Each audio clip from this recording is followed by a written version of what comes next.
Chuck Schumer is dusting off a collapsed Senate border deal and planning to take it up for a vote this week. This is a deal that negotiators spent about 4 months crafting and was initially demanded by Republicans in order to unlock their support for additional military aid to Ukraine.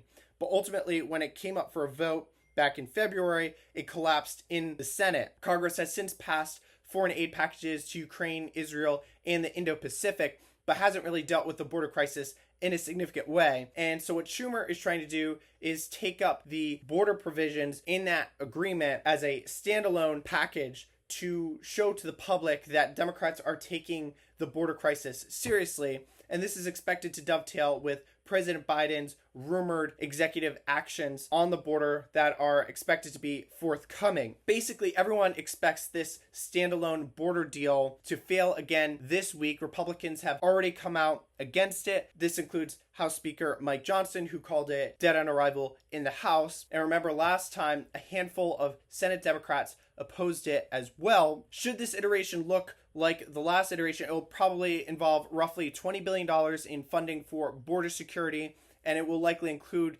that authority to automatically deport migrants from the U.S. after crossings surpass about 4,000 per day. That authority becomes mandatory after crossings eclipse 5,000 per day, and there were a lot of asylum reforms in that February agreement as well. So all those provisions are expected to come in this standalone package. We don't have all the details just yet. Republicans again have come out against this, and they've instead insisted that the Senate take up the border security package that they passed last year, which is known as H.R. 2. Democrats say that goes too far. And we should note the context of all this is the fact that a lot of polling shows that Democrats are underwater with most of the public on the border. A lot of people are marking this as one of their top issues, the crisis unfolding at the border. And so Schumer's likely looking for a way to try to counter that. Democrats in the Senate are finding themselves in a really defensive position heading into the November 5th